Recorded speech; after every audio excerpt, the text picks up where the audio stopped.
Hello and welcome to Get Rich Slow, the podcast that challenges the conventional get rich quick ideology and instead explores what authentic success really means and how you can achieve it. I'm Hannah Martin, the founder of Talented Ladies Club, and today I'm joined by Julia Chanteray, founder of Adventures in Products, for an episode on productisation. Hello, Julia. Hi, Hannah. It's lovely to see you today. Thank you for joining me.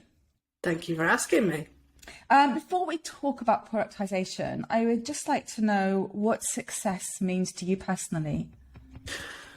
For me personally, I've got a little list actually.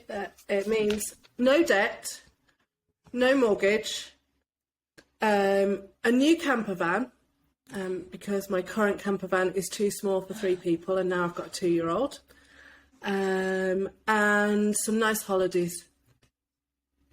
Perfect. I love how your idea of success is really specific. So that's great, because we all know, a smart goal has to have some specificness there. So if you're working to success, then obviously specificness really helps.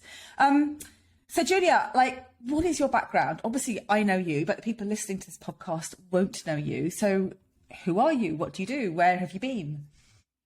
Okay, so I've done lots of things, lots of weird things. I've run social enterprises, I did an MBA, I ran a tech company, but for the last 20 years, I've been running a business coaching business called The Joy of Business, and that's gone really, really well. I've built that up, and I'm still getting people who every day wanting coaching, so I'm completely fully booked for my 5 places that I'm keeping going for coaching clients.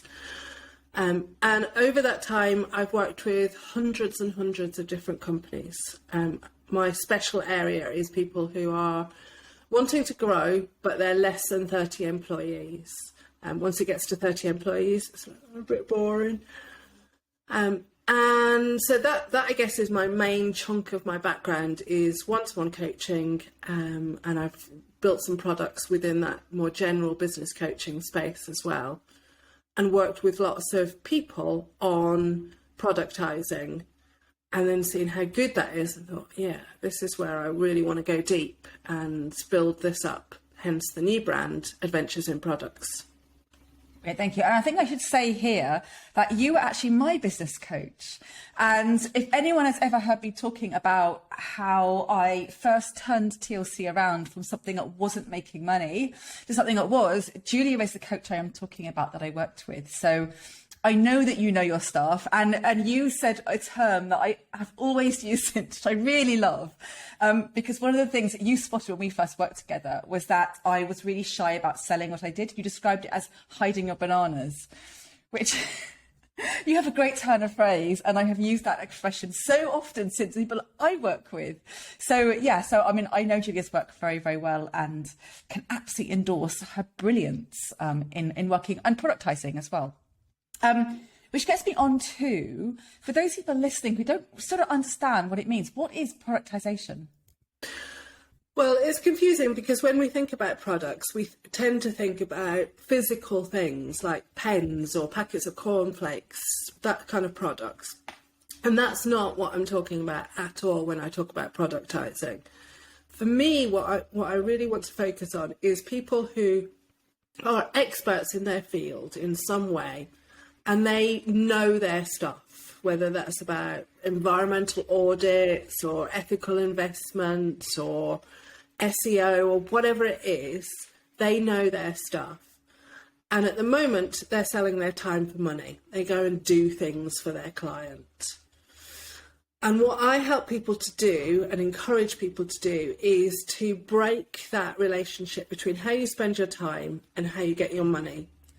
And instead put everything that's in your head, all your expertise, into making products. So the classic is online courses, and we can talk more about online courses not being the only thing.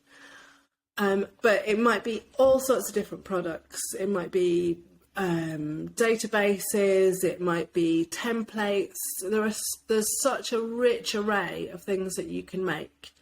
And they could be online products, or they could be physical products that you make, but it's your expertise in there.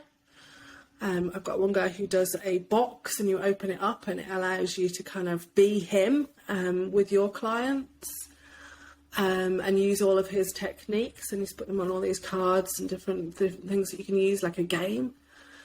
Or it could be a productized service where you niche down and you offer the same thing in kind of the same way, but it's always different per client. So there's this array of things, but it's not buying cups from Morocco and importing them or drop shipping.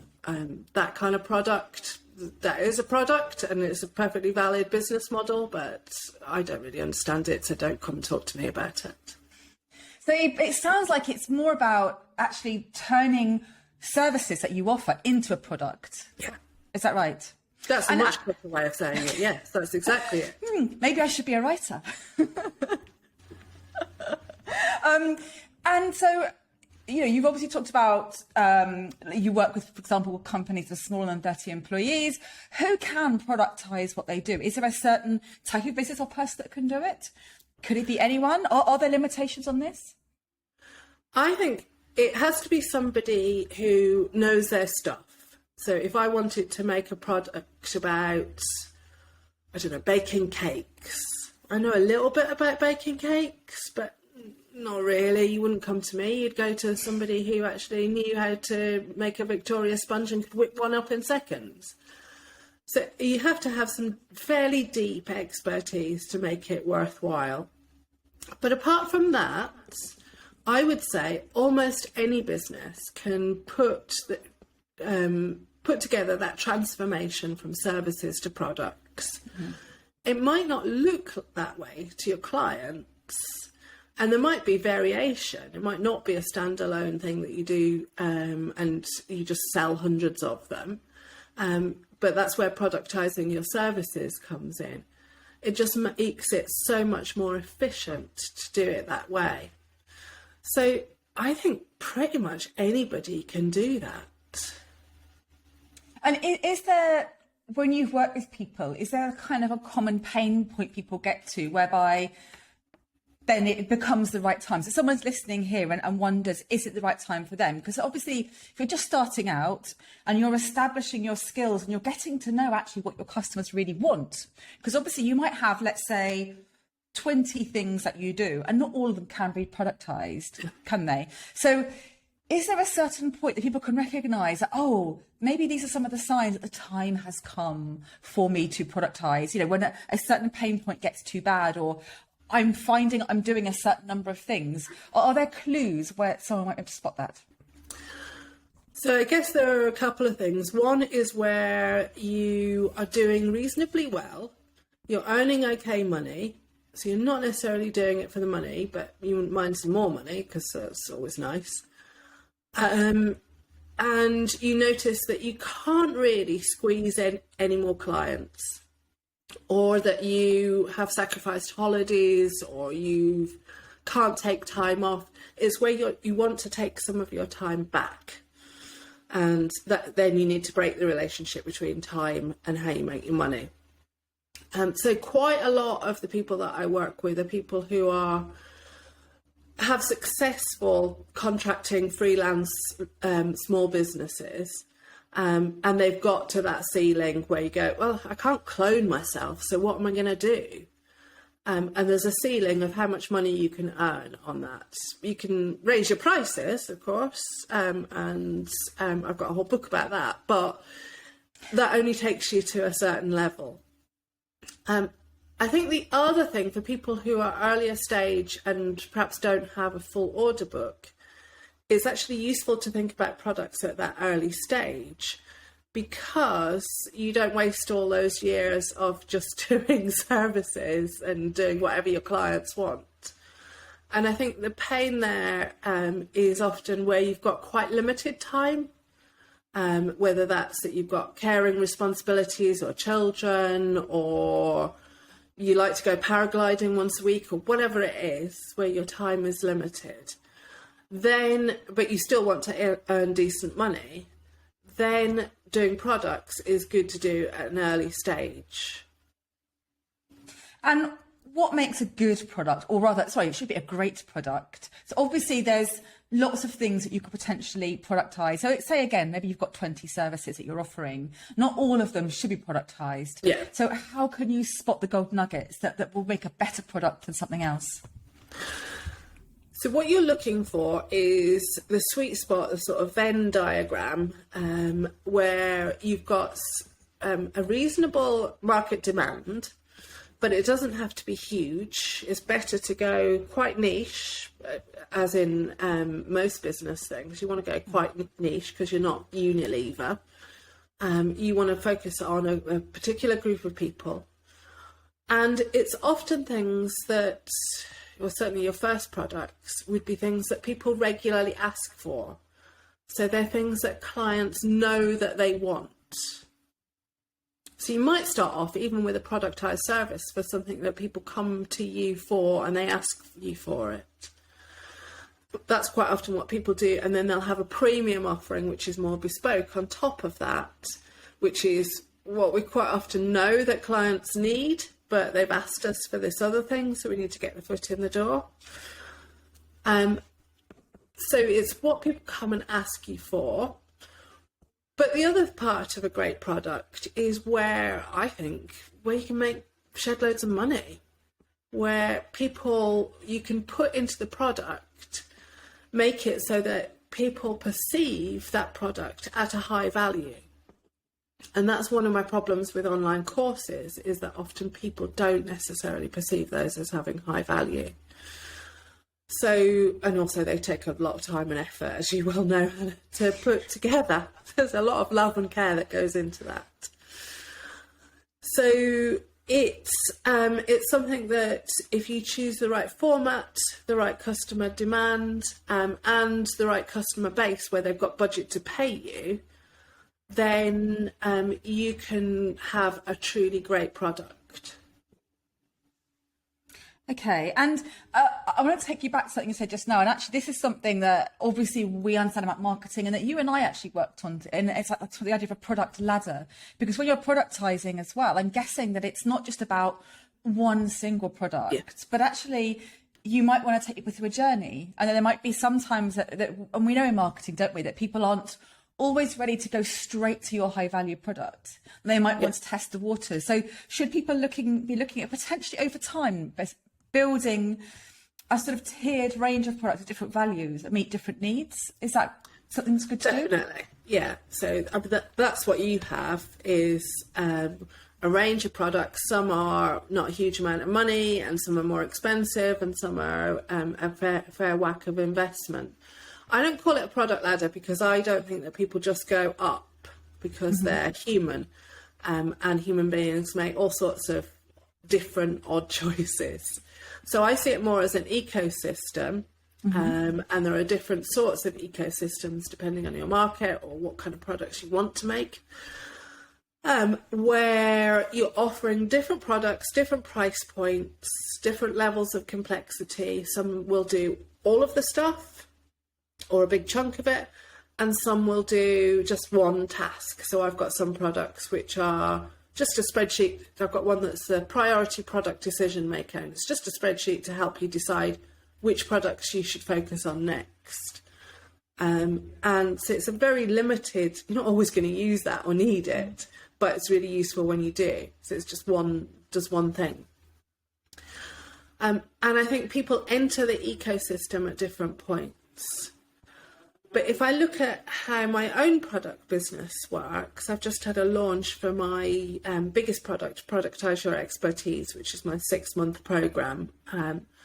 And almost everybody, 80% of the people who joined that, including the people who paid for the premium version, and I like them because they paid those more money, they've all bought something before. 80% of them have bought something, even if it's just a book. They've bought something before. There's 2 people I'm like, oh, who are you? But they were on my email list, so they were at least getting some sort of freebie from me. I found exactly the same, and in fact, a bit like you, if someone does join a course and they've never heard of the before, because generally I'll kind of recognise the name of the email. They've been on webinars, they've done, and I'm almost like, you know, why have you joined? Like, in a really curious way. It's like, because you know that the people, by the time they invest the time, money and hope in something quite significant, they've generally tested you out, haven't they, along the way in smaller stuff. So if someone is starting, do you recommend, then probably it's not wise to go straight for this kind of grand, big product, is it? It's probably better to test the waters out with smaller productisation that you're going to, because also we're all going to make mistakes when we start something new. We're going to be doing trial and error, and you don't want to do trial and error on something that's taken you a year to build. It's far better to make mistakes something small. So if someone is starting out, would you recommend, if you're getting started with productisation, you do something that's lower value? Yeah, for lots of reasons. So it doesn't have to be lower value necessarily, but it does have to be lower effort. Because the biggest danger in when you're productising is that you think, yeah, I'm going to make this product and it's going to be amazing and it's going to be really brilliant and I'm going to put this in and this in and this in, and you make it stuffed full of everything that you've ever done any time, and you never ship. You never get it to market. Either because you're not happy with it or just because you run out of energy, because making products, it's great, but it's also hard work. So I work with quite a lot of people, and people come and productise your expertise, and they're like halfway through a product that has never seen the light of day. So we need to have something that's realistic. You said about SMART goals, and the R in SMART is realistic. Can you actually make this? The other thing that I think is really useful is just to make something smaller, whack it out there, test it, use it to build up your list, and it gives you more people who are at that lower stage who are trying you out, and they've at least opened their wallet once. But it also gives you a tiny bit of cash flow, or maybe quite a bit of cash flow. And that means that you can go, all right, I've got £100 a month or £1,000 a month. And you can start to kind of make a deal with yourself and say, well, that's going to buy Fridays. I don't need to see clients on Fridays because I've got £1,000 a month coming in from this other thing. So I'm going to have Fridays as working on my next product. And we need to negotiate with ourselves in order to kind of give ourselves a business case for it. And if there's money coming in, we can do that. So I like that idea of buying back your time with a smaller product. There's something you mentioned just now that I think is really important, and this idea you say that sort of people are creating something like really lovely and really amazing that never gets to market. And I think perfectionism really holds people back. And I think if you're starting out on this journey, you have to be comfortable with going to market with something that potentially you might not think, you know, is absolutely perfect. Because chances are, if you care enough to want it to be perfect, it's going to be good. Yeah. But only by testing it out with people are you going to find out what really works.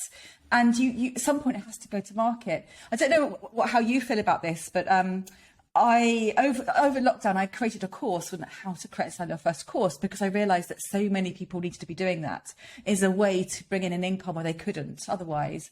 And I challenged people to sell their course before they created it, because that way you have established a market need. You've actually, so you know people want it because they've paid you money. But what I found as well is that, you know, when you're setting a date, like I'm committing to be launching this course in 2 weeks' time, and you've got people who've paid, it stops that perfectionism that you have to go to market on that date because you've committed. And what I found amongst my students, because I recognise that was a big step to ask people to do. Now, some of my students kind of really trusted me and went along with that. They were scared and it was a big leap for them, but they did it. And others chose not to. And this was like going back 3 years now. Some of the people who chose not to still haven't launched their courses 3 years on. Whereas the others that committed to going live and selling before they went live have done 2 or 3 cohorts now. So how do you feel about that? About finding some mechanism that forces you to go live by a certain date, potentially by pre-selling? I think that's good. We all work on some sort of accountability, and if you've sold something to people, And there's a risk that you've then got to give that money back. That's a cost to you because nobody wants to give money back. And also you lose face if you've done that. So we've got the accountability of, I don't want to look like an idiot, which is pretty powerful, actually.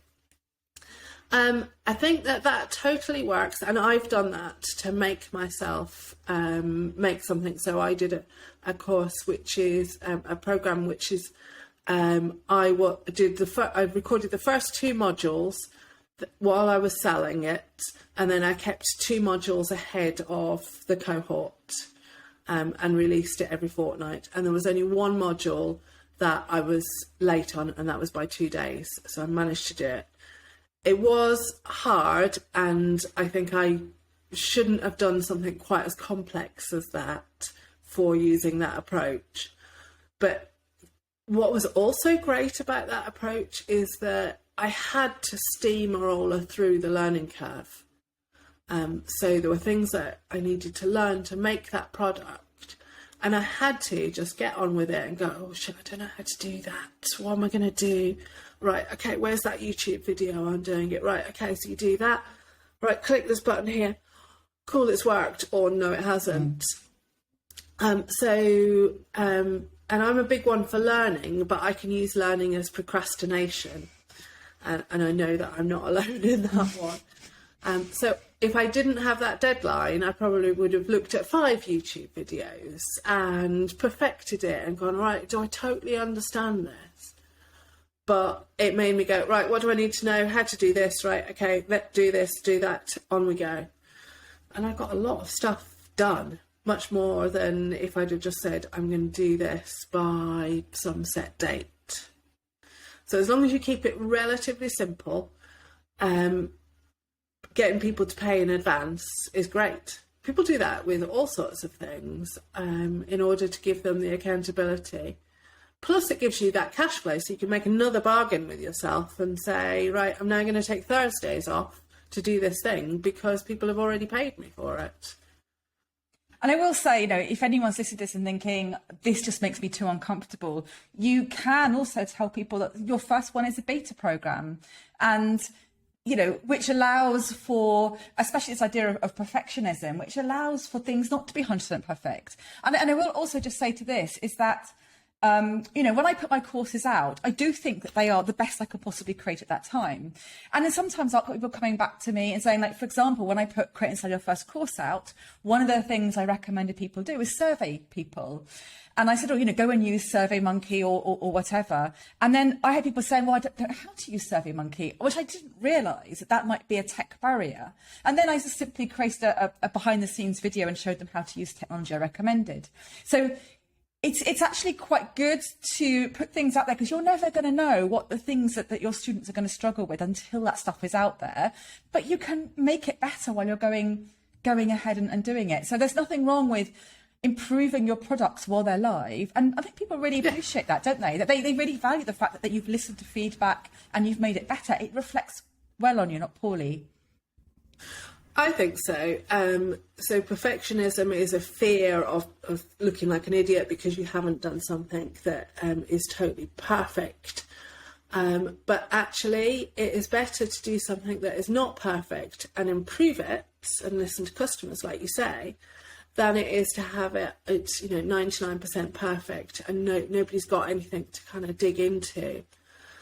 I think there's also something even deeper there around the fact that the best possible feedback you get from it about something is people actively using the product. And there could be things that you do unconsciously when you make your product, whatever type of product it is, that because you know how to do that thing, you haven't created the right instructions, like your SurveyMonkey thing. Or that you use jargon that is obvious to you but isn't obvious to other people, or it means something else for American people, whatever. I learned the other day that in America they don't use the word compare, they say MC. So if you talk about comparing and public speaking, they don't know what you're talking about. They think you're saying compare. So you need all of these little nuanced things that comes only from your product being in front of people and having an active channel of some way of welcoming feedback. Even saying, I mean, I've been known to say, I think this looks a bit crap, what do you think?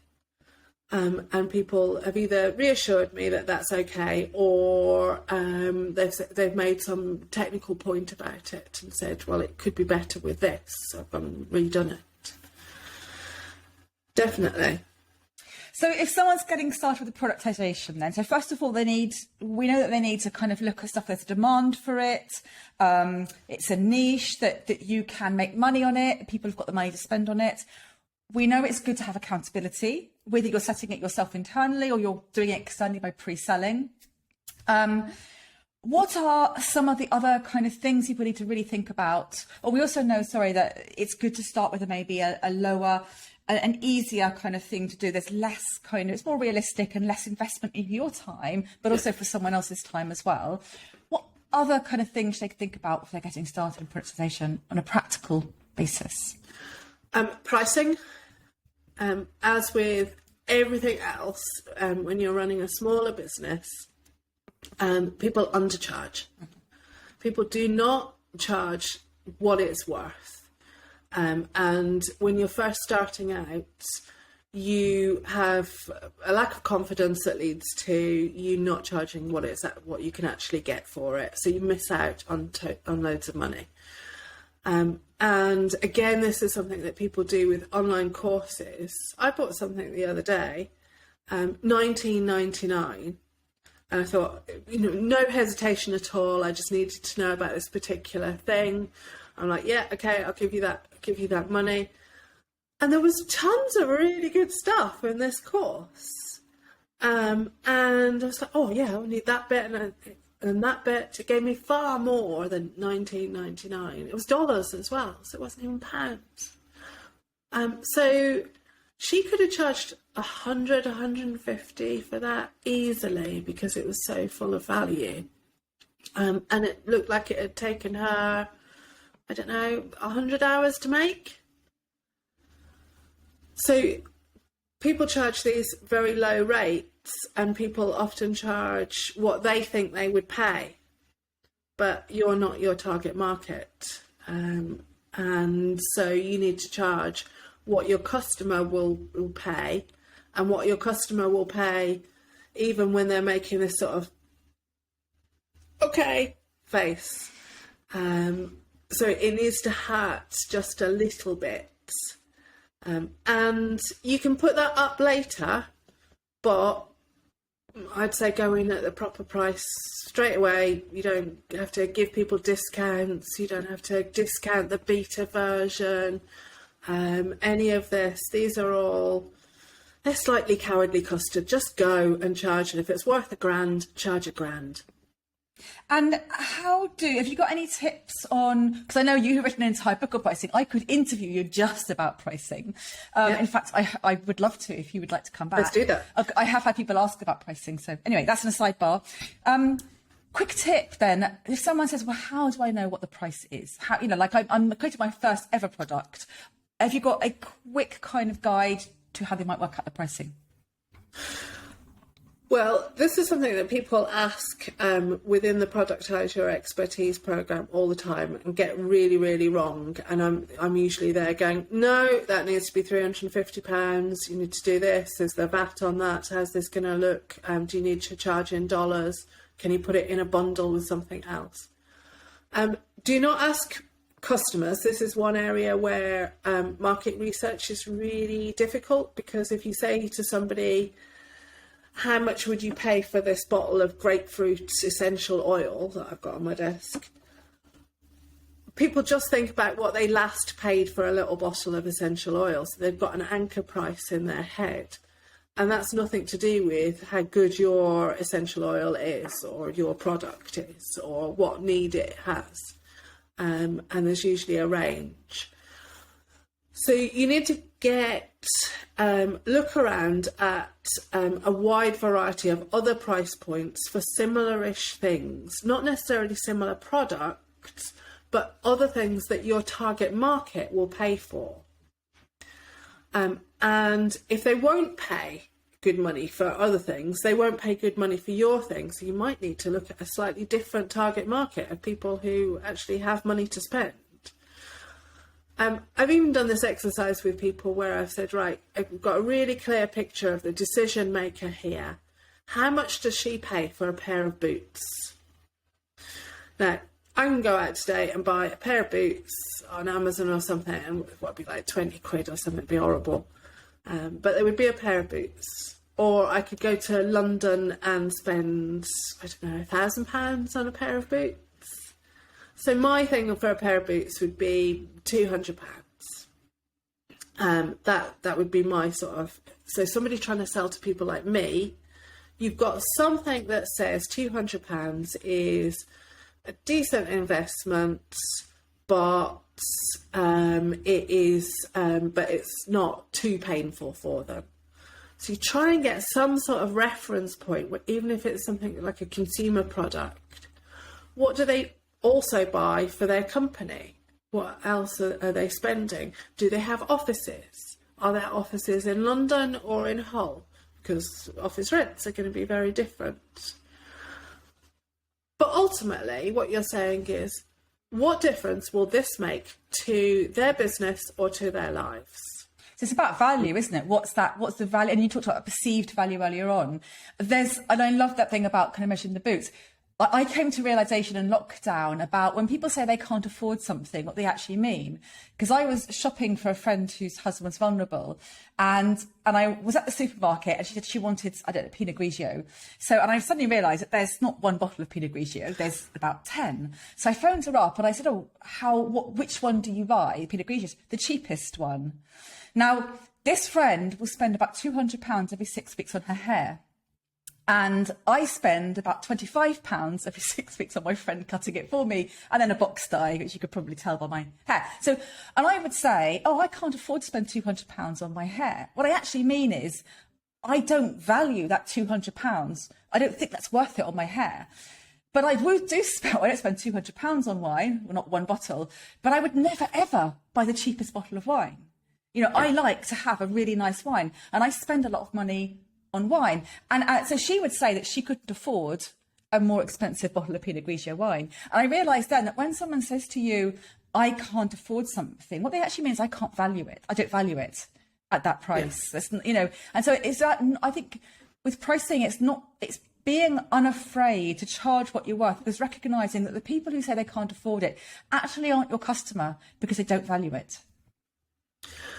And this is where marketing comes in and is so important. The cheap bottle of wine, it looks different. It has a different label. It has a different, they've written a description on it. It just says like dry white wine or something on it, or just Pinot Grigio. The expensive ones, they've got, a castle on it and a gold embossing, and the bottle's a little bit heavier and all of that. And they've probably done some marketing to raise their brand, or even to be in a different place in the supermarkets. You see it more often. So you have to do the equivalent and put your marketing together so that you make your product look as if it's worth what you want to charge for it. Because people don't know until they've opened the bottle of wine or engaged with your product. So there's the marketing there, but the price itself is also a marketing factor. If you charge rubbish money for something, that people will perceive it as being rubbish. And I nearly didn't buy that little course the other day because I thought, it's only $19.99, I bet you it's a bit rubbish. But actually it was great. But I hesitated because it was too cheap. And you really don't want to give that message to people. No, absolutely. Because you might have the best bottle of wine in the world, and if you priced it at $3.99, then people just aren't going to buy it because they're going to think, oh, God, that's really rubbish. Yeah, I wouldn't buy that. No. Horrible. I'd assume that it was horrible. I would strip paint with it maybe, but not actually consume it. Cooking wine. Yes. So What are the biggest mistakes that people should avoid? We might have covered some of them off, actually pricing definitely is one. But what are some of the other big mistakes that people should avoid that you see commonly being made when people try to productise their offering? They try to do too much, particularly when I talk about product ecosystems. People put in all of these different products that they could make, and that's going to be the next 10 years of their lives to make all of those. They want to do them all by, Thursday. People try and do something which is too complex. They just don't realise how much effort goes into it. And they try and do something which is, sometimes it's about, they're trying to do it for their existing market, and they do need to change their market a little bit for their products. Maybe to go to a market that will pay more money, or maybe they've got stock in a market just by accident who happen to pop up for their bespoke stuff, for their services. I think the other big mistake that I see people are going for is, and I try and stop with this, is that they get very fixed on the type of product that they want to do. And that is usually the type of product that they've seen other people do. And this is why online courses get stuck in people's heads. And I'm seeing this at the moment with the cohort that are just starting in Productise Your Expertise. People have come to the programme with ideas about the products that they want to make, and they're kind of keeping it stuck in their heads. And it takes courage to let go of that and keep your thinking fluid, and to look around and think, well, actually, I could do that, but maybe I could do it in this way. So I had a client who did something very, very niche that involved a lot of very specific, detailed, deep information that hardly anyone else in the world has. And he had been doing services to help people to do a thing. So he was going to productise the services. And what we decided after some discussion was, I was like, you're not really enthusiastic about this, are you? It's kind of like more of the same, and there were lots of rules and regulations about it. And what we decided was that he would stop doing that altogether because he wasn't enjoying it. He wouldn't do the productised service version of it. Instead, he would do a paid email newsletter. It's £100 a month for people who wanted to get his top tips on this particular industry. And now he's got a whole bunch of people who are getting this newsletter. When I suggested it, his little face lit up. And I said, does that sound better? And he's like, I would love to do that, Julia. Because he was really passionate about a subject and wanted to get it out to people, but he wanted to get paid. And now he is. So a very different product format that worked for him. And because of his niche, he can get paid $100 a month for this. It's great. So don't get fixed on what it has to be. Work through some different ideas. It's kind of like when you go clothes shopping, you want to try on a few different things, and you don't just buy the first shirt that you try on. You go, can I have it in a different size? If you've got this in green. Do that with the formats as well. Excellent. That's a really good tip, which brings me on to my last question. And that was, we just talked about mistakes, we talked about lots of advice, but if you were to give people, let's say your top 3 tips, doesn't have to be 3, but your top 3 tips that someone could walk away with to remember about productising their business, what would they be? We talked quite a bit about accountability. And I think that is really important in productising in any sort of business where you want to actually go and get stuff done, where you want to achieve something. So obviously I'm going to say come on the 6-month programme, Productise Your Expertise, and you'll get tons of accountability there because that's how it works. But to be honest, there are other ways of giving yourself accountability, from having a buddy. So every 2 weeks I meet with my accountability partner, Anita, and she pushes me and says, have you done that thing yet? And I'm like, no, it's really important, go and do it after this meeting. And I do the same for her. And there's no money exchange or anything, and she's got to be a really good friend 4 years later. I look forward to it. I'm going to see Anita on Friday. Somebody told me that she had written a cheque, this was a while ago, she had written a cheque to the Conservative Party and put it in an envelope, labelled it and put a stamp on it and given it to her friend, and told her, if I don't get this thing written by 6 weeks' time, you're to put that in the post. Now, this was not because she wanted to give money to the Conservative Party. It was like the opposite of what she would do.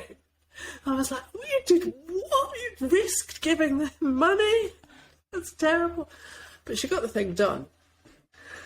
So it's something that you create, maybe multiple things that you create in order to give yourself that accountability to get it done. So we all need that in life, and I think it applies particularly to making products and getting them out there. Did you ask me for 3 things? Doesn't have to be 3. Okay, well, the other big thing that I would say is do not make your product without building the list of people who are going to buy that product. And this is based on what I see people quite often doing. And I did myself with my first product, which was a book, which might be another mistake. Another piece of advice. Don't write a book as your first product because it'll take you forever. And I just beavered away and wrote this book because I wanted to write a book. And I wasn't working on the audience to buy the book in the same way.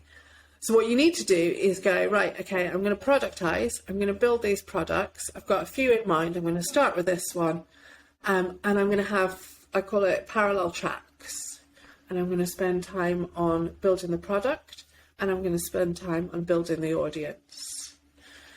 And this is especially true if your audience is slightly different to your current audience. And ideally, you would have that audience as an email list, so that you can then go, you can tell people ahead of time, say, oh, I'm working on this 6 months earlier, give them updates, get them excited about it. But eventually you can go, oh, you can buy it now. And then you can send them a whole bunch of other emails, like Hannah does. I've got this thing, it's ready. Here you go, do you want it? Do you want it? Oh, we're closing, yeah, it's not available anymore. Buy it now. But you need that list. And sometimes we get obsessed with, and I'm smiling at myself here because I'm currently building a new product and I'm slightly obsessed with it, and I've let a few other things go and I need not to. Else Anita will shout at me in my accountability meeting. So you need those parallel tracks, otherwise you'll be sadly disappointed. Excellent. That's very, very good advice. And I think that listing is really important. And I just say, it doesn't have to be huge. It just needs to be the right people, doesn't it? It's quality, not quantity. Definitely, yes. You want people who are the people whose problem your product solves.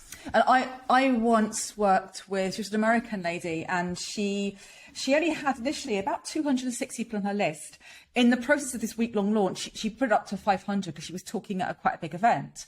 But she'd been emailing them for a year or two, and they'd been hearing about her work. And when she came out with her first product, she made over $20,000 on her first product. But because it was a small list to make that much money from, but just because that she'd been talking to them and they'd really warmed up, so that when she actually came out with something to purchase, they were just, champing at the bit to buy.